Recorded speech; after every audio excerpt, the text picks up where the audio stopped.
आपका यूनिक प्रज्ञान यूट्यूब परिवार में मैं प्रज्ञान सर हार्दिक स्वागत करता हूँ, वंदन करता हूँ, अभिनंदन करता हूँ।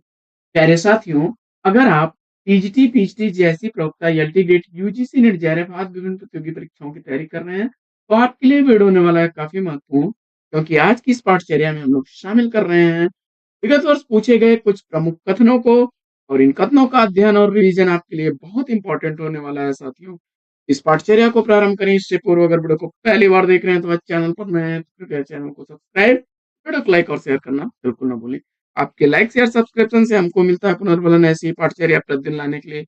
मुझे उम्मीद है कि अपना प्यार दुलार स्नेह देंगे और वीडियो को ज्यादा से ज्यादा लाइक और शेयर करेंगे। तो साथियों, बिना समय गंवाए प्रारंभ करते हैं पाठचर्या को और देखते हैं आज का पहला कथन। पहला कथन है कि रमणीय अनुभूति, उक्ति, वैचित्र्य और छंद इन तीनों का समंजित रूप कविता है। इस विद्वान का कथन है। जवाब में आपने डॉक्टर नगेंद्र को चुना, तो बिल्कुल सही जवाब के। बढ़ते हैं दूसरे कथन की तरफ, और दूसरा कथन है, जब तक किसी भाव का कोई विषय इसमें नहीं लाया जाता कि वह सामान्यतः उसके उसी भाव का आलंबन हो सके, तब तक उसमें रसादिबोधन की शक्ति पूर्णतया नहीं आ सकती। इस विद्वान का कथन है। तो जवाब हो जाएगा, यह कथन है किसका? आचार्य रामचंद्र शुक्ल जी का। आचार्य रामचंद्र शुक्ल जी का कथन है। बढ़ते हैं आगे और देखते हैं अगला। संप्रेषण का अर्थ न तो अनुभूति का यथावत यानी हूबहू अंतरण है, और न व्यक्तियों के बीच अनुभूति का तादात्म्य, बल्कि कुछ अवस्थाओं में विभिन्न मनों की अनुभूतियों की अत्यंत समानता ही संप्रेषण है। इस विद्वान का कथन। यह पाश्चात्य विद्वान रिचर्ड्स महोदय हैं। बढ़ते हैं आगे और देखते हैं चौथा कथन। साथियों, कथन को देखें इससे पूर्व एक सूचना आपके लिए। जिस पुस्तक से इस पाठचर्या को हम लोग करते हैं, अगर आप उस पुस्तक को परचेज करना चाहते हैं तो इसके लिए आप हमें व्हाट्सएप नंबर 9415 94 0501 पर व्हाट्सएप कर सकते हैं। पीडीएफ लेने के लिए आप लिखेंगे पीडीएफ 99 और सेंड कर देंगे, जिसके लिए आपको 99 रुपए की सहयोग धनराशि देनी होगी। वहीं प्रिंटेड नोट्स के लिए आप टाइप करेंगे हिंदी 2024, और इसके लिए आपको एक सहयोग धनराशि 259 रुपए की देनी होगी। प्रिंटेड नोट्स आपके दिए गए पते पर बाई पोस्ट भेज दिया जाएगा, और पीडीएफ तुरंत आपको सेंड कर दिया जाएगा। पेमेंट करने के स्क्रीनशॉट भेजिए, उसके बाद आपको पीडीएफ दे दिया जाएगा, अथवा आप वीडियो के डिस्क्रिप्शन से लिंक का भी प्रयोग कर सकते हैं। तो साथियों, इस कथन को देखते हैं। चौथा कथन आपके स्क्रीन पर। ये आलोचना का मूल तत्व है अच्छी कविता के चयन और बुरी कविता के त्याग की क्षमता, और यह कथन है पाश्चात्य विद्वान इलियट महोदय। आइए बढ़ते हैं आगे और देखते हैं अगला कथन। अगला कथन है कि नैतिकता सिर्फ दुनियादारी है और आचार सहित इष्ट सिद्ध की सामान्यतम अवस्था की अभिव्यक्ति है। इस विद्वान का कथन। यह भी पाश्चात्य विद्वान रिचर्ड्स का कथन है। बढ़ते हैं आगे और देखते हैं छठवां कथन। जो कार्य अनिवार्य नहीं वह सारी कलात्मकता के बावजूद श्रेष्ठ नहीं हो सकता। रत्नाकर के काव्य के संदर्भ में किस विद्वान का कथन? पंडित नंद दुलारी वाजपेयी उत्तर चुन करके आपने सही जवाब दिया है। पंडित नंद दुलारी वाजपेयी इस प्रश्न का सही जवाब। आइए बढ़ते हैं आगे और देखते हैं अगला। सातवां कथन आपकी स्क्रीन पर। कविता का विषय मनोरंजन एवं उपदेशजनक होना चाहिए। यमुना के किनारे केली कौतूहल का अद्भुत वर्णन हो चुका। न परकियों पर प्रबंध लिखने की कोई आवश्यकता है और न परकियों के गतागत की पहेली बुझाने की। इस विद्वान का कथन। उत्तर में आपने इसको महावीर प्रसाद द्विवेदी चुना। महावीर प्रसाद द्विवेदी को चुना। राइट आंसर है आपका।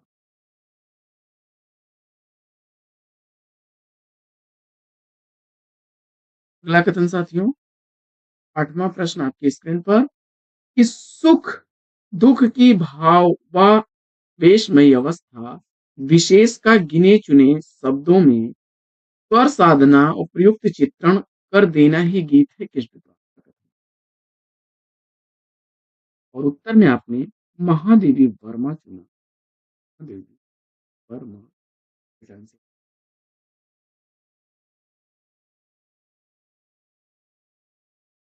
नौवां कथन आपकी स्क्रीन। मुझे दुख के दोनों रूप प्रिय हैं। एक वह जो मनुष्य के संवेदनशील हृदय को सारे संसार से अविच्छिन्न बंधनों में बांध देता है और दूसरा वह जो काल और सीमा के बंधन में पड़े हुए असीम चेतना का बंधन है। इस विद्वान का। और जवाब में आपने किसको चुन लिया? महादेवी वर्मा जी को। महादेवी वर्मा जी राइट आंसर के। आगे बढ़ते हैं और देखते हैं अगला। 10वां आपके प्रश्न आपके स्क्रीन पर महादेवी वर्मा के संदर्भ में यह कथन है। इस वेदना को लेकर उन्होंने हृदय की ऐसी अनुभूतियां सामने रखी जो लोकोत्तर हैं।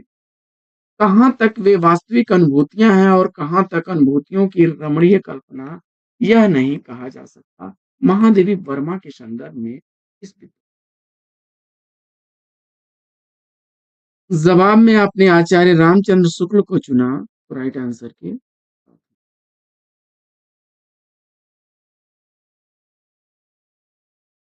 अगला प्रश्न संख्या 11वां प्रश्न है कि छायावाद जहां आध्यात्मिक प्रेम लेकर चला है वहां तक तो रहस्यवाद के अंतर्गत रहा है। उसके आगे प्रतीकवाद या चित्र भाषावाद सिंबोलिज्म की काव्य शैली के रूप में गृहीत होकर भी अधिकतर प्रेम गान ही करता रहा है। इस विद्वान का। छायावाद जहां आध्यात्मिक प्रेम लेकर चला है वहां तक तो रहस्यवाद के अंतर्गत चला है। उसके आगे प्रतीकवाद या चित्र भाषावाद जिसे सिंबोलिज्म भी कहते हैं कि काव्य शैली के रूप में गृहीत होकर भी यह अधिकतर प्रेम गान ही करता रहा है। इस विद्वान का कथन है। जवाब में आपने आचार्य रामचंद्र शुक्ल जी को चुन लिया। आचार्य रामचंद्र शुक्ल जी को चुना। बिल्कुल सही जवाब। बढ़ते हैं आगे और देखते हैं प्रश्न संख्या 12वां प्रश्न है कि इस छायावाद को हम पंडित रामचंद्र शुक्ल के कथनानुसार केवल अभिव्यक्ति की एक लाक्षणिक प्रणाली विशेष नहीं मान सकेंगे। इसमें एक नूतन सांस्कृतिक मनोभावना का उद्गम है और एक स्वतंत्र दर्शन की नियोजना भी। इस विद्वान का कथन। जवाब में आपने नंद दुलारे वाजपेयी जी को चुना। नंद दुलारे वाजपेयी जी को चुना। Right answer. आइए बढ़ते हैं आगे और देखते हैं 13वां। भारतेंदु युग के अन्य किसी लेखक ने अपनी लेखनी को जीव की तरह इतना नहीं चलाया कि अन्य किसी लेखक ने पाठक से इतनी आत्मीयता से और इतनी ज्यादा बातचीत नहीं की और कोई भी लेखक अपनी भाषा को इतनी सरपट नहीं दौड़ा सका जितना प्रताप नारायण। इस विद्वान। फटाफट साथियों उत्तर दीजिए। रामविलास शर्मा। रामविलास शर्मा उत्तर देकर के इस प्रश्न का सही जवाब। बढ़ते हैं आगे और देखते हैं अगला। 14वां प्रश्न आपकी स्क्रीन पर। राजाओं से पुरस्कार पाने तथा जनता द्वारा समादृत होने के कारण रीतकाल की कविता श्रृंगार रसमयी हो गई है तथा अन्य प्रकार की कविताएं उसके सामने तब सी गई हैं। इस विद्वान का उत्तर में किसको चुना आपने? उत्तर में श्याम सुंदर दास को चुन लिया। श्याम सुंदर दास को चुन लिया। तो राइट आंसर के आगे बढ़ते हैं और देखते हैं अगला जनसंख्या। 15वां प्रश्न है, हिंदी में लक्षण ग्रंथ की परिपाटी पर रचना करने वाले जो सैकड़ों कवि हुए हैं वे आचार्य कोट में नहीं आ सकते, वे वास्तव में कवि ही थे। इस विद्वान हिंदी में लक्षण ग्रंथ की परिपाटी पर रचना करने वाले जो सैकड़ों कवि हुए हैं वे आचार्य कोट में नहीं आ सकते, वे वास्तव में कवि ही थे। यह कथन है आचार्य रामचंद्र शुक्ल जी, रामचंद्र शुक्ल जी का। बढ़ते हैं आगे और देखते हैं साथियों अगला अगला प्रश्न है कि देव की ध्वनि संवेदनशीलता समुचे रीत काल में अप्रतिम है। इस विद्वान राम स्वरूप चतुर्वेदी, राम स्वरूप चतुर्वेदी राइट आंसर हो जाएगा। साथियों, जिस पुस्तक से इस पाठचर्या को हम लोग कर रहे हैं अगर उसे आप परचेज करना चाहते हैं तो इसके लिए अगर आप पीडीएफ प्राप्त करना चाहते हैं तो पीडीएफ के लिए 9415 94 0501 पर पीडीएफ 99 लिख करके भेजिए और इसके लिए आपको 99 रुपए का एक शुल्क देना होगा। पीडीएफ दे दिया जाएगा और अगर इसका प्रिंटेड नोट्स लेना चाहते हैं तो प्रिंटेड नोट्स के लिए आप टाइप करिए हिंदी 2024 और इसको 9415 94 0501 पर सेंड कर दीजिए। इसके लिए आपको 259 रुपए की सहयोग धनराशि देनी होगी। साथियों, नोट्स से आप कम समय में अधिक तथ्यों को तैयार कर सकते हैं और बार बार रिवाइज कर सकते हैं। अगर आप इच्छुक हैं अभी डिस्क्रिप्शन से लिंक का प्रयोग करिए अथवा हमें व्हाट्सएप करिए। बढ़ते हैं आगे और देखते हैं अगला कथन। 17वां कथन आपके स्क्रीन पर कि बिहारी अकेले कवि हैं जिन्होंने ग्रामीण संस्कृति के विरुद्ध घृणा की अभिव्यक्ति की। बिहारी अकेले कवि हैं जिन्होंने ग्रामीण संस्कृति के विरुद्ध घृणा की अभिव्यक्ति की है। जवाब में आपने सेलेक्ट कर लिया होगा किसको? डॉक्टर बच्चन सिंह को राइट आंसर है। आगे बढ़ते हैं और देखते हैं अगला कथन। अगला कथन आपकी स्क्रीन पर अमरकांत की भाषा प्रेमचंद की परंपरा का अद्यतन विकास है, वही सादगी और वही सफाई है, पढ़ने पर गद्य की शक्ति में विश्वास जमता है। इस विद्वान का कथन। नामवर सिंह उत्तर चुन करके इस प्रश्न का आपने बिल्कुल सही जवाब। आगे बढ़ते हैं और देखते हैं अगला कथन। 19वां कथन आपके स्क्रीन पर कि मेरी कहानियां संबंधों की यंत्रणा को अपने अकेलेपन में झेलते लोगों की कहानियां हैं। इस विद्वान का कथन। जवाब में आपने मोहन राकेश को चुन लिया राइट आंसर को। बढ़ते हैं आगे और देखते हैं अगला। बिहारी की रस व्यंजना का पूर्ण वैभव उनके अनुभवों के विधान में दिखाई पड़ता है। किस विद्वान का कथन। जवाब में आपने आचार्य रामचंद्र शुक्ल जी को चुना। आचार्य रामचंद्र शुक्ल जी को चुना राइट आंसर। आगे बढ़ते हैं और देखते हैं अगला प्रश्न। अगला प्रश्न है कि महादेवी के साहित्य में कहीं निष्क्रिय दया नहीं वरन रचनात्मक करुणा का भाव ही वर्तमान है। इस विद्वान का। जवाब में आपने राम स्वरूप चतुर्वेदी जी को चुना। राम स्वरूप चतुर्वेदी जी को चुना राइट आंसर। बढ़ते हैं आगे और देखते हैं अगला 22वां प्रश्न आपकी स्क्रीन पर। प्रगतिशील कविता वास्तव में छायावाद की ही एक धारा है। क्षमा करें। दोनों स्तरों में जागरण का उद्यात संदेश मिलता है, एक में मानवीय जागरण और दूसरे में लोक जागरण।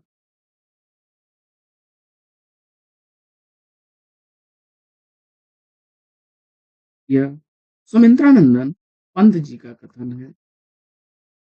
सुमित्रानंदन पंत जी का कथन है। बढ़ते हैं आगे और देखते हैं अगला प्रश्न।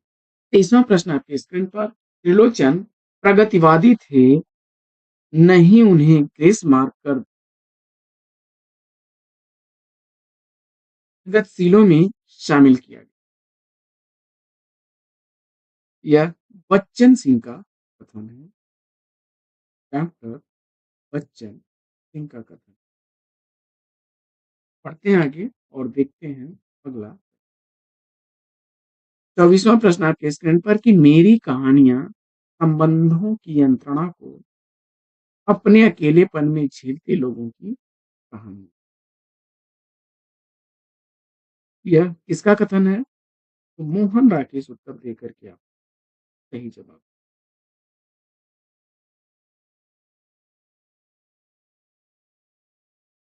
और अगला कथन आपके स्क्रीन पर कि रेणु की कहानियां पढ़कर लगता है कि यह जीवन जीने योग्य है, यह संसार त्याज नहीं ग्राह्य है, इस विद्वान का। और यह कथन है हरिकृष्ण कौल जी। तो साथियों, क्या प्रैक्टिस सेट कैसा लगा कमेंट्स करके जरूर बताइए। अगर आप वीडियो से संबंधित पीडीएफ प्राप्त करना चाहते हैं तो टेलीग्राम चैनल यूनिक प्रज्ञान ज्वाइन करें और जिस पुस्तक से इस पाठचर्या को कर रहे हैं उसे लेने के लिए आप हमें डिस्क्रिप्शन से लिंक का प्रयोग करें अथवा व्हाट्सएप नंबर 941594 पर PDF99 लिख करके भेजें अथवा प्रिंटेड नोट्स के लिए हिंदी 2024 टाइप करके भेजें। साथियों, आज की इस पाठचर्या में लेते हैं पर विराम। फिर मिलेंगे आपसे अगले वीडियो में एक नए प्रकार, एक नए टॉपिक, एक नए अंदाज में। तब तक के लिए लेते हैं आपसे विदा। आपका जीवन मंगलमय हो। बेस्ट विशेष बेस्ट ऑफ लक। जय हिंद। आपका यूनिक प्रज्ञान यूट्यूब परिवार में मैं प्रज्ञान सर हार्दिक स्वागत करता हूं, वंदन करता हूं, अभिनंदन करता हूं।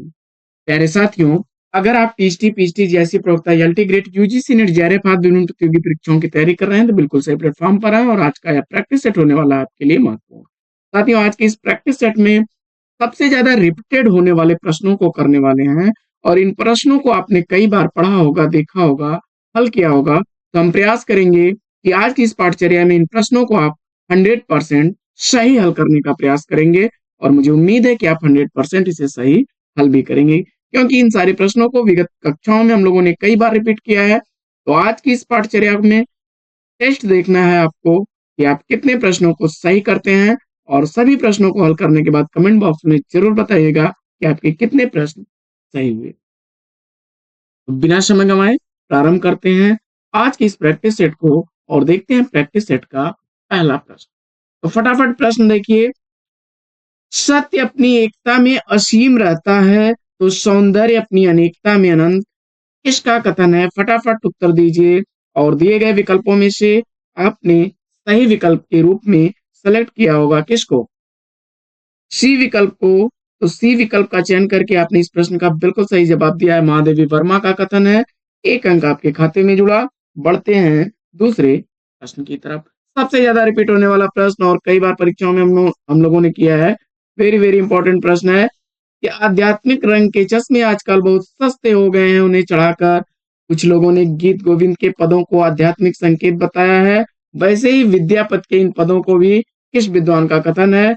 दिए गए विकल्पों में आपने सेलेक्ट किया किसको? बी विकल्प का चयन किया आपने आचार्य रामचंद्र शुक्ल को। बिल्कुल सही जवाब के साथ में। बढ़ते हैं आगे और देखते हैं अगला प्रश्न। अगला प्रश्न, मनुष्य की श्रेष्ठ साधनाएं ही संस्कृति हैं। सब बहुत रिपीट होने वाले, सारे ही प्रश्न रिपीट होने वाले हैं साथियों। इंपॉर्टेंट प्रश्न आपके स्क्रीन पर। मनुष्य की श्रेष्ठ साधनाएं ही संस्कृति हैं। जवाब दीजिए। दिए गए विकल्पों में आपने विकल्प ए को चुना, आचार्य हजारी प्रसाद द्विवेदी। बिल्कुल सही जवाब।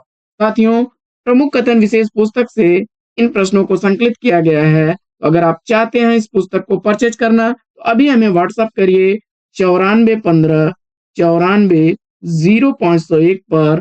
पीडीएफ के लिए लिखेंगे आप पीडीएफ 99 और इसके लिए आपको एक शुल्क देना होगा 99 रुपए का।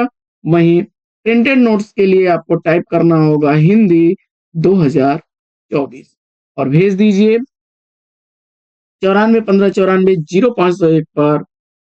इसके लिए आपको 259 रुपए की सहयोग धनराशि देनी होगी। साथियों, अगर आप इच्छुक हैं तो वीडियो के डिस्क्रिप्शन से लिंक का भी प्रयोग करके पुस्तक को परचेज कर सकते हैं अथवा दिए गए नंबर पर संपर्क करें। पाठचर्या को कंटिन्यू रखिए और टेस्ट सीरीज का चौथा प्रश्न आपकी स्क्रीन पर। आधुनिक काल में गद्य का विकास सबसे प्रधान साहित्यिक घटना है, किस विद्वान का कथन है? और सही विकल्प के रूप में आपने आचार्य रामचंद्र शुक्ल जी को चुना। तो सही जवाब के साथ हैं आप विकल्प सी बिल्कुल सही जवाब। बढ़ते हैं आगे और देखते हैं पांचवा प्रश्न। पांचवा प्रश्न है कि कबीर के निर्गुण पंथ का आधार भारतीय वेदांत और सूफियों का प्रेम तत्व है। कबीर के निर्गुण पंथ का आधार भारतीय वेदांत और सूफियों का प्रेम तत्व है, इस विद्वान का कथन। दिए गए विकल्पों में आपने विकल्प डी का चयन कर लिया, उपयुक्त में से कोई नहीं सही जवाब के साथ हैं, क्योंकि यह कथन किसका है? आचार्य रामचंद्र शुक्ल जी का कथन है। रामचंद्र शुक्ल जी का कथन। बढ़ते हैं आगे और देखते हैं छठवां प्रश्न आपकी स्क्रीन पर। फटाफट उत्तर दीजिए। कबीर की अपेक्षा खुसरो का ध्यान बोलचाल की भाषा की ओर अधिक था, किसका कथन है? विकल्प आपके सामने। सही विकल्प के रूप में आपने, मुझे उम्मीद है कि चयनित किया होगा विकल्प बी को, आचार्य रामचंद्र शुक्ल जी को। फटाफट उत्तर दीजिए। रामचंद्र शुक्ल उत्तर चुन करके भी इस प्रश्न का सही जवाब आपने दिया है। बढ़ते हैं आगे और देखते हैं सातवां प्रश्न आपकी स्क्रीन पर। कई बार रिपीटेड प्रश्न ये सारे हैं साथियों, और इन्हें हल करने में गलती आपसे नहीं होनी चाहिए। जब मनोभाव शब्दों का रूप धारण कर लेता है तब वही कविता कहलाने लगती है, चाहे वो पद्यात्मक हो या गद्यात्मक, इस विद्वान का कथन। फटाफट उत्तर चयनित करिए और उत्तर में आपने महावीर प्रसाद द्विवेदी जी को चुना, तो सी विकल्प के साथ सही जवाब पर हैं आप। आठवां प्रश्न आपकी स्क्रीन पर। आठवां प्रश्न क्या है कि रचना यदि जीवन के अर्थ का विस्तार करती है तो आलोचना रचना के अर्थ का किस विद्वान का कथन है? सही विकल्प के रूप में आपने चुन लिया होगा इसको, राम स्वरूप चतुर्वेदी जी को।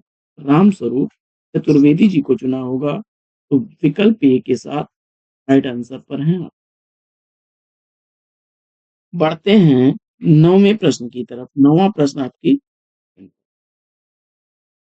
प्रश्न है, रस ऐसी वस्तु है जो अनुभव सिद्ध है, इसके मानने में प्राचीनों की कोई आवश्यकता नहीं, कभी अनुभव में आवे मानिए, न आवे न मानिए, इस विद्वान का कथन।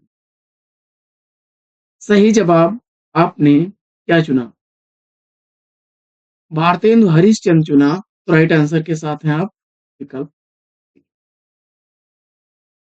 बढ़ते हैं आगे और देखते हैं अगला प्रश्न संख्या 10वां प्रश्न क्या है कि कला वस्तु में नहीं होती बल्कि वस्तु द्वारा अभिव्यक्ति रूप में होती है, इस विद्वान का कथन।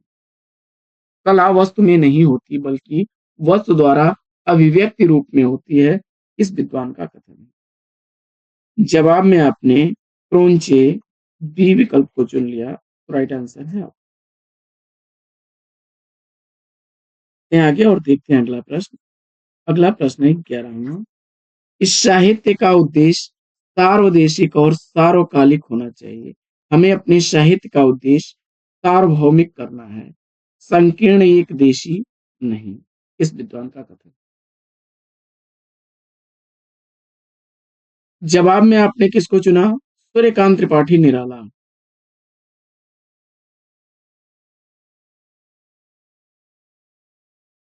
सूर्यकांत त्रिपाठी निराला। विकल्प सी राइट आंसर हो जाएगा। अगला प्रश्न संख्या 12। 12वां प्रश्न है कि यथार्थवाद में स्वभावतः दुख की प्रधानता और वेदना की अनुभूति आवश्यक है। इस विद्वान का कथन। यथार्थवाद में स्वभावतः दुख की प्रधानता और वेदना की अनुभूति आवश्यक है। इस विद्वान का कथन। मुझे उम्मीद है कि इस प्रश्न का सही जवाब आपने सेलेक्ट किया होगा। विकल्प ए को जयशंकर। विकल्प ए राइट आंसर। बढ़ते हैं साथियों अगले प्रश्न की तरफ। प्रश्न संख्या 13। 13वां प्रश्न है कि राजनीति और साहित्य मात्र अभिव्यक्ति में ही भिन्न है, उनका मूल है आज का यथार्थ, उसके लक्ष्य, उसके अभिप्रेत, उसके संघर्ष। किस विद्वान का कथन। सही विकल्प आपने गजानन माधव मुक्तिबोध को चुना, तो सी विकल्प के साथ राइट आंसर। आगे बढ़ते हैं और देखते हैं अगला प्रश्न।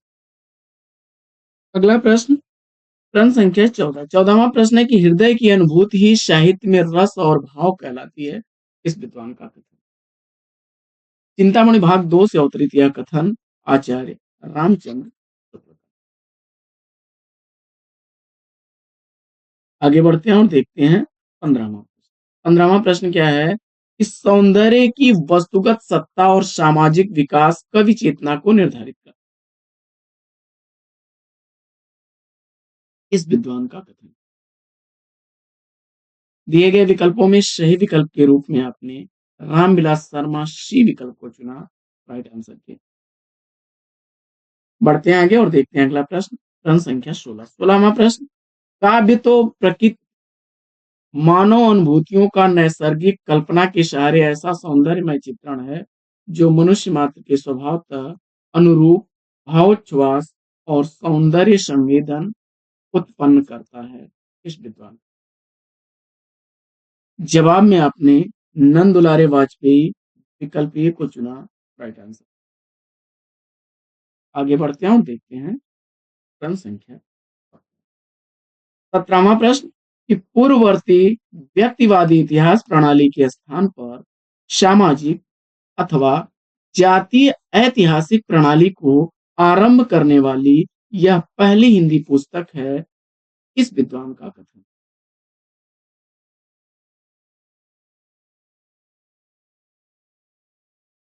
जवाब में आपने इसमें से विकल्प डी को चुना होगा। तो हिंदी साहित्य के इतिहास के संदर्भ में यह कथन किसका है। नामवर सिंह जी का। नामवर सिंह का है। विकल्प डी राइट आंसर हो जाएगा इस प्रश्न। अगला प्रश्न प्रश्न संख्या 18। रसात्मक शब्दार्थ ही महाकाव्य है और उसकी छंदोमयी विशिष्ट विधा आधुनिक अर्थ में कविता। इसका कथन। विकल्प सी डॉक्टर नगेंद्र को चुना आपने राइट आंसर के साथ में। अगला प्रश्न। अगला प्रश्न है कि सौंदर्य कोई निरपेक्ष वस्तु नहीं है, उसका निर्माण भी तो कलाकार अपनी भावनाओं और धारणाओं के आधार पर होता है। इसका कथन है। तो इसमें से सभी विकल्प आपके गलत हैं, यानी विकल्प 30 का राइट आंसर हो जाएगा। उपयुक्त में से कोई नहीं। यह डॉक्टर नगेंद्र का कथन। बढ़ते हैं आगे और देखते हैं अगला प्रश्न। अगला प्रश्न है सूर्य और चंद्र हिंदू और इस्लामी संस्कृति के पारंपरिक प्रतीक हैं। परीक्षाओं में कई बार रिपीट होने वाला प्रश्न, मोस्ट इंपॉर्टेंट प्रश्न है साथियों। उत्तर में राम स्वरूप चतुर्वेदी विकल्प ए को चुन लिया, तो राइट आंसर है। आगे बढ़ते हैं और देखते हैं अगला। अगला प्रश्न है कि मैंने कला पक्ष की अवहेलना न करते हुए भाव पक्ष को अधिक मुख्यता दी है। किस विद्वान का। जवाब में बाबू गुलाब राय विकल्प ए को चुना आपने राइट आंसर के। बढ़ते हैं आगे और देखते हैं अगला कथन। 22वां कथन आपकी स्क्रीन पर कि कवियों का काम है वे पात्र अथवा वस्तु का वर्णन करते हैं, उसका रस अपने अंतःकरण में लेकर उसे ऐसा स्वरूप देते हैं कि उन शब्दों को सुनने से वह रस सुनने वालों के हृदय में जागृत हो जाता है इस विद्वान। और दिए गए विकल्पों में आपने किसको चुन लिया? महावीर प्रसाद द्विवेदी जी को रसज्ञ रंजन से अवतरित यह कथन विकल्प ए राइट आंसर। बढ़ते हैं आगे और देखते हैं अगला प्रश्न संख्या 3।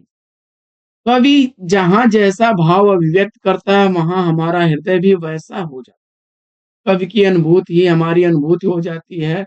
हमारा साधारणीकरण कवि की अनुभूतियों के साथ हो जाता है इस विद्वान का। तो यह काव्य दर्पण से अवतरित कथन है रामदहीन मिश्र जी।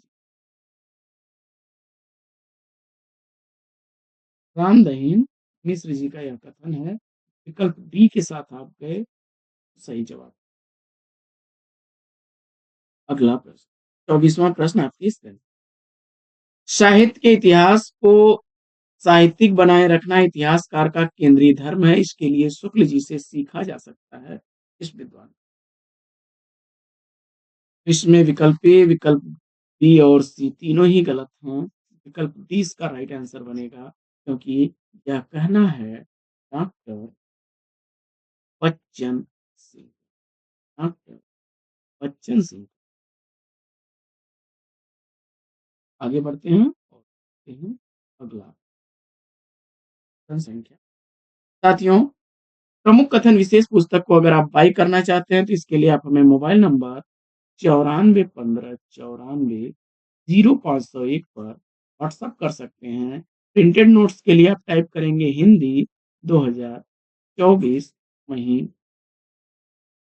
पीडीएफ के लिए आप टाइप करेंगे पीडीएफ 99 और भेज देंगे मोबाइल नंबर 9415940501 पर। इसके लिए साथियों अगर प्रिंटेड नोट्स ले रहे हैं तो 259 रुपए की धनराशि आपको देनी होगी। वहीं पीडीएफ 99 के लिए 99 रुपए सहयोग धनराशि देनी होगी। तो अगर आप इच्छुक हैं तो वीडियो के डिस्क्रिप्शन से लिंक का प्रयोग करें अथवा आप हमें व्हाट्सएप करें। पाठचर्या में हम लोग पुनः कंटिन्यू करते हैं और देखते हैं कि रसात्मक शब्दार्थ ही काव्य है, उसकी छंदोमयी विशिष्ट विधा, आधुनिक अर्थ में कविता, यह किस विद्वान का कथन है? जवाब में आपने विकल्प सी डॉक्टर नगेंद्र को चुना। अगला प्रश्न है कि संसार का सारा कारोबार बच्चों को खिलाने पिलाने सुलाने आदि के लिए हो रहा है। इस महत्वपूर्ण कर्तव्य में भूल न देने का काम मां नामधारी जीवों को सौंपा गया है। काफी रिपीट होने वाला प्रश्न और इस प्रश्न का जवाब महादेवी वर्मा विकल्प बी चुना आपने सही जवाब दिया। अगला प्रश्न शब्दार्थ और साहित्यों का अध्ययन काफी रिपीटेड प्रश्न जवाब भामा चुन करके आपने सही जवाब। अगला प्रश्न है कि यदि द्विवेदी जी ने उठ खड़े होते तो जैसी अव्यवस्थित व्याकरण विरुद्ध पटांग भाषा चारों ओर दिखाई पड़ी थी उसकी परंपरा जल्दी न रुकती। मोस्ट इंपॉर्टेंट यह भी रिपीट होने वाला वेरी वेरी इंपॉर्टेंट प्रश्न है साथियों। आचार्य रामचंद्र शुक्ल उत्तर चुन करके सी विकल्प राइट आंसर दिया है। तो साथियों आज का यह प्रैक्टिस सेट कैसा लगा कमेंट्स करके जरूर बताइए और आपने कितने प्रश्नों को सही हल किया इसका भी जवाब दीजिएगा। तो आज की पाठचर्या में लेते हैं पर विराम। फिर मिलेंगे आपसे अगले वीडियो में एक नए प्रश्न एक नए टॉपिक एक नए अंदाज में। तब तक के लिए लेते हैं आपसे विदा। आपका जीवन मंगलमय हो। बेस्ट विशेष बेस्ट ऑफ लक। जय हिंद।